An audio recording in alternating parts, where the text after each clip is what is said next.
นี่ส่วนจะสิโดดบ่ บ่แล้ว แล้วว่าจะสิโด ล ด งทางนี้แล้ว โอ้โอเก่งเว้ย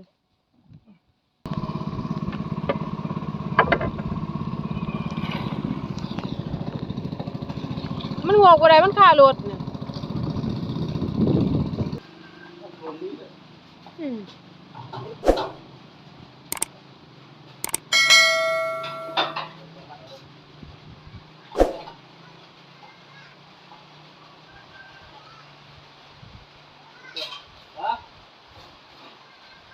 บ่พอสแตรถสิพามไปเอารถก่อนพี่น้องเอ้ยดอมรถพี่ดอนพุ่นฝนตกแห้งยามน้ำลุกรถเอามีพาย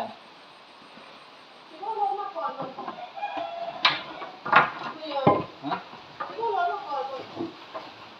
จังว่าอยู่แล้วไปเลยนะมาคนเดียวเลยเบิ่งทางลงทานี่พี่น้องเอ้ยขนาด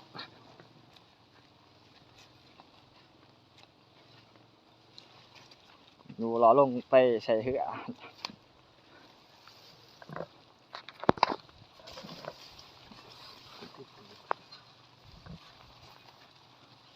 ดินมันเหนียว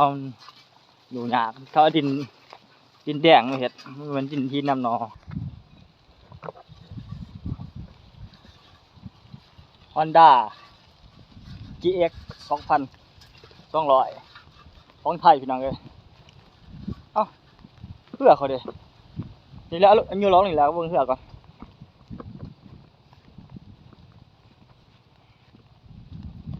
น้ำขึ้นแห้งขนาดโอ้เพื่อเขาอยู่พี่ตัวสิไปได้มาพี่โอ้ลงเอาเพื่อก่อนไล่ขึ้นมาถึงพี่น้องเพื่อดูมันอันนี้ นี่ส่วนจะสิโดดบ่ บ่แล้ว แล้วว่าจะสิโด ล ด งทางนี้แล้ว โอ้โอเก่งเว้ย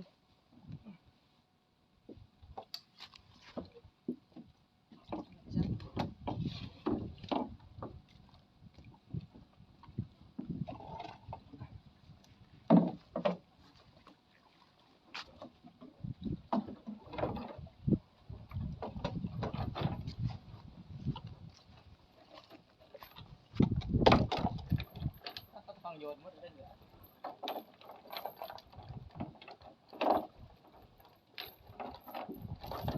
จอดมอจะพังขนาด มันได้ขับจอจะวิ่งน้ำมันทางขึ้นมาถ้าเดินสูงขึ้นมานี่คือขวด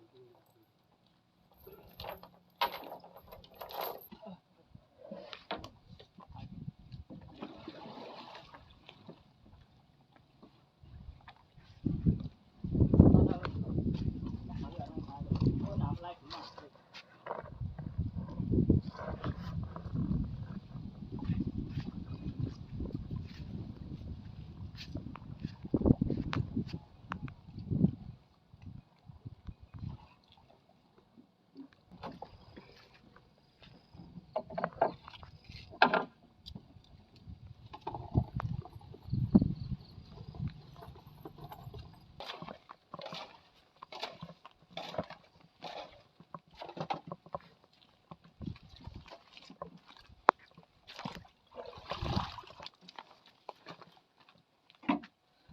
ชุบถึง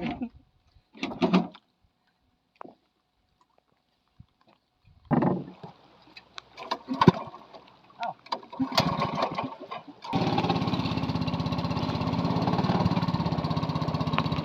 โอ้จริงอ่ะ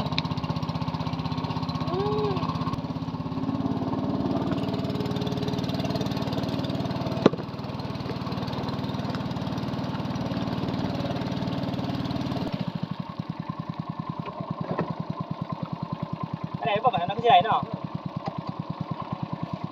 ผู้ชายนี่มันทะลุสุดแล้วบ่เนี่ย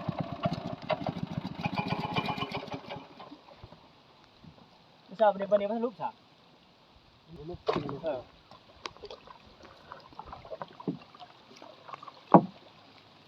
กกมาตีจะรุดมือนักมันจะต้นน่ะต้นจะบุญน้ำขนาดนี้ มุดได้บ่วะ กินได้กินได้กินได้ จะได้จะได้จะได้จะได้จะได้จะได้จะได้ กินได้นี่กินได้ ย่างไปเลย กินได้ยัง นี่ก็ต้องถึง บ่มี คอยท่าดิ เอากูเอาสิ เจ้าท่าของเรามีระเบิดชนะแต่ละคน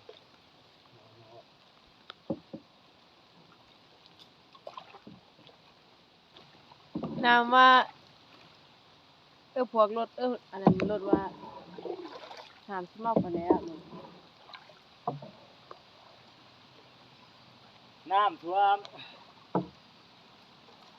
ขอเล่นเที่ยง เอาเด้อ50 ก่อนเราต้องไปกันบ่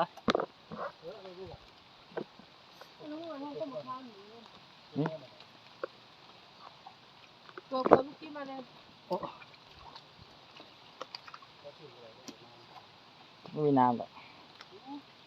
งานที่สนุกนี่จะไปจับที่ไหนบ่ได้มีแต่จับอยู่ดอนตีน่ะ ก็จะมีเรื่องด้วย จับที่ดอนตีน่ะ บัดเอารถ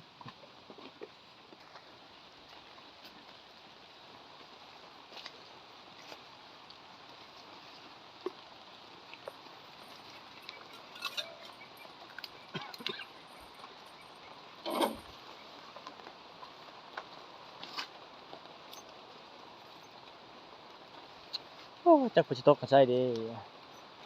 เดี๋ยวนะ ฮะ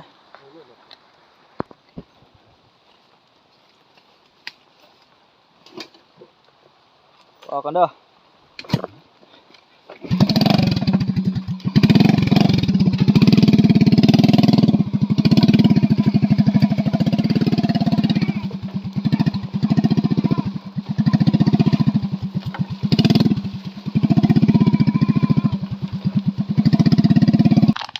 ฮะ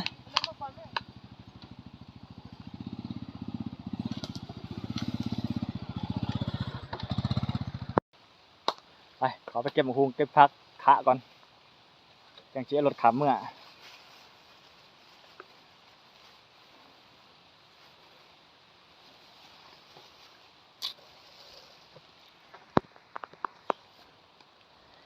เก็บเก็บก่อนพี่น้องเอ้ยไปขายตลาดไปแหลกเนี่ยอยู่ในกิน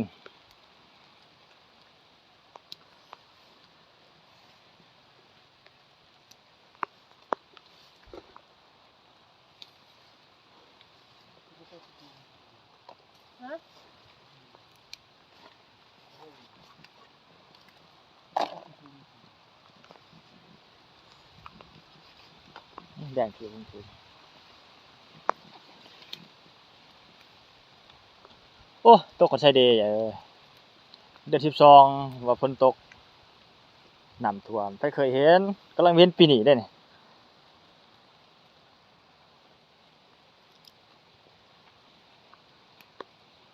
เก็บหมกพริกน้องเลย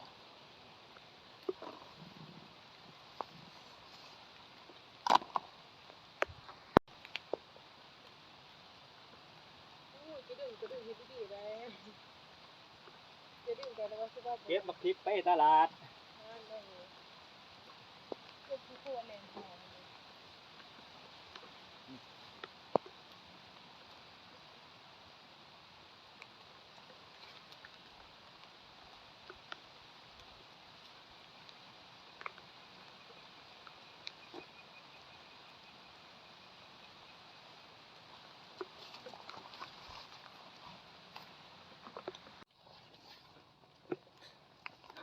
เก็บหมกพริกแล้วมาเก็บผักคะต่อพี่น้องเลย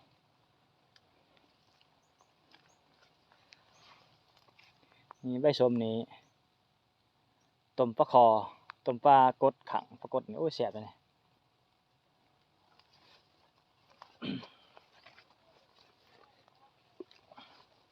บุยเขารูปดอนรูปวันนี้นี่เก็บปีหน้าคักแล้วเนี่ยหมื่นมาเก็บปีหน้าแล้วหมื่นจีน่าจีรอพี่น้องเลยผักคะ ทางพี่น้องทางฝั่งไทยเพิ่นเอิ้นผักอีหยังผักชะอมแม่นบ่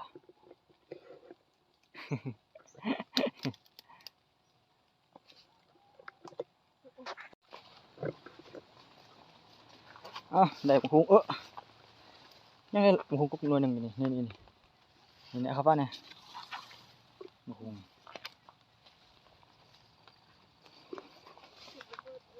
ได้บักฮุงกับหมักพริก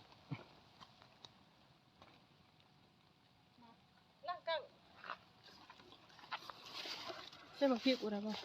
ที่สิแบกได้บ่ ได้ อู้หน่วยมันใหญ่ก็เอาเลย เราจะออกหยาดอ่ะพ่อตัวลง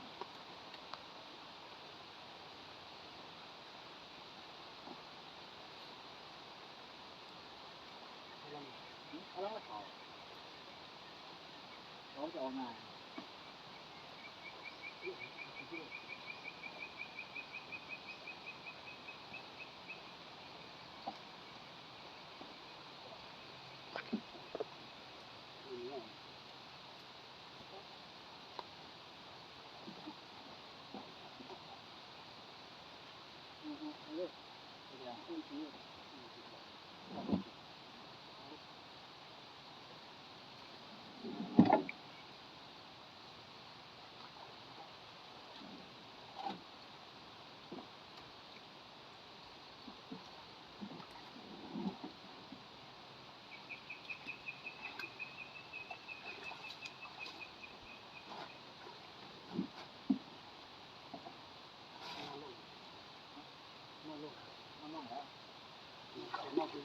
สิว่าแต่คันเดียวบ่เหมือน หัวเอาเขาไปซ้อมขันสิอันนี้ก็ไปถ่ายบนมาพุง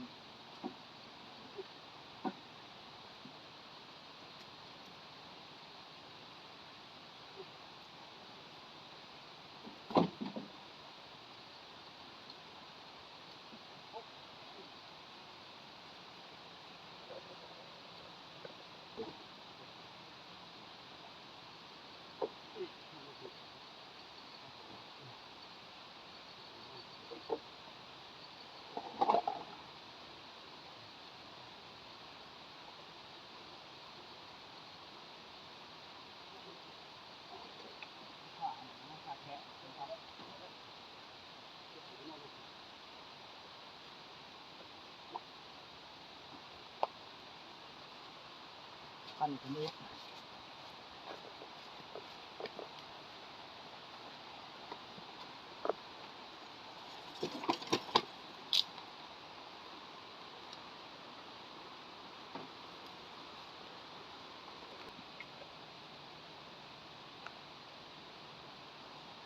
เบ้าอยู่หรอ เรื่องนั้นหนักบ่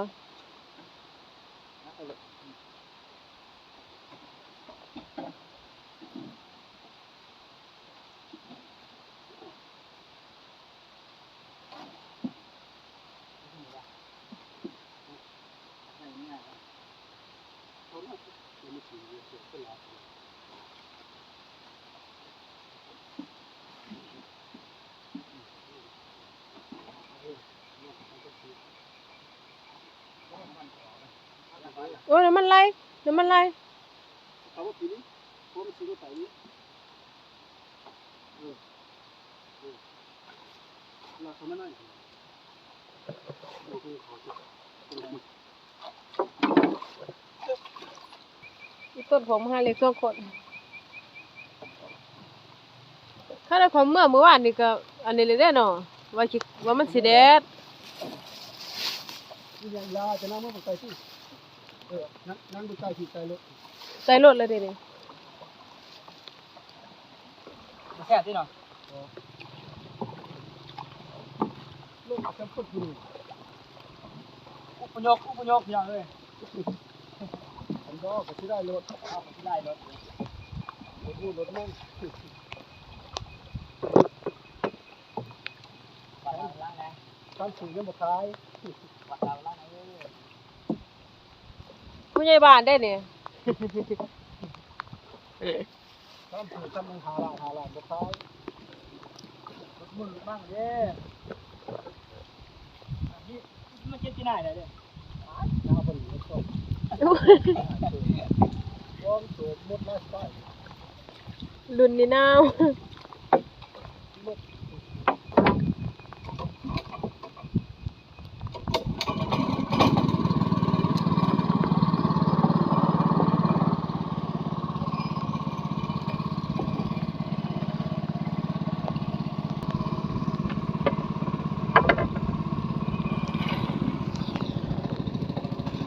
มันหัวกว่าใดมันค่ารถเนี่ย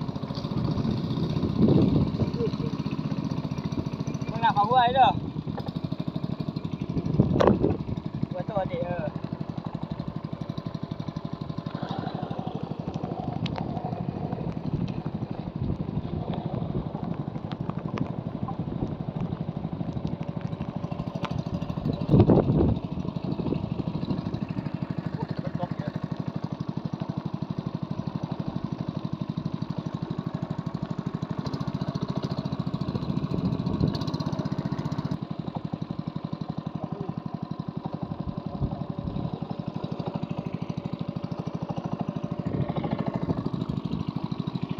เอาเวลาที่จับยืดขึ้นแล้วนะคุณจัง อืม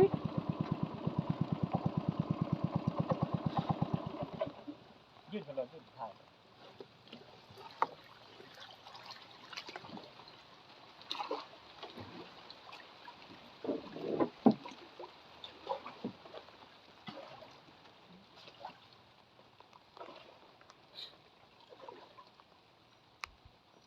ไอ้ได้เรื่องใหญ่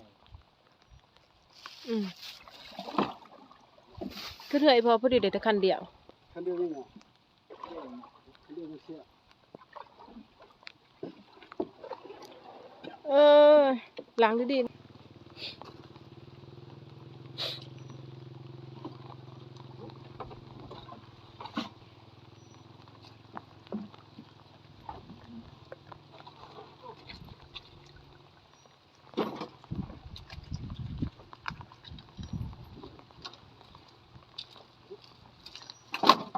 เออ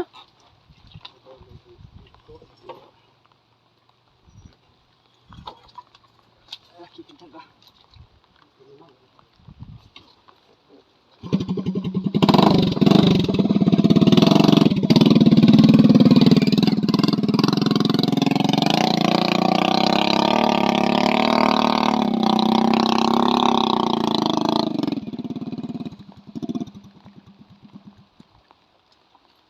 โอ้เฮ็ดเนี่ยเฮ็ดผู้ไปเลย ก็พูป้าวันนี้แหล้ว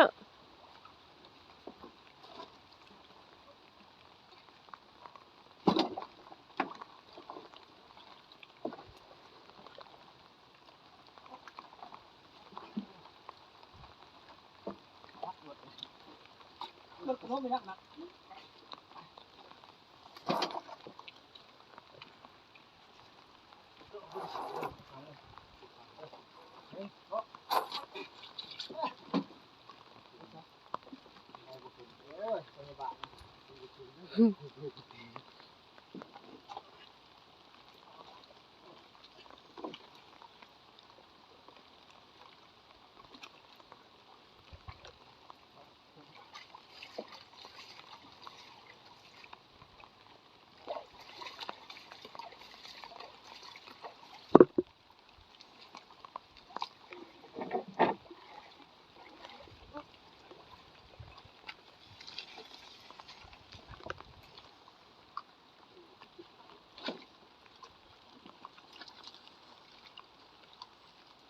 อันนี้มาคุ้ง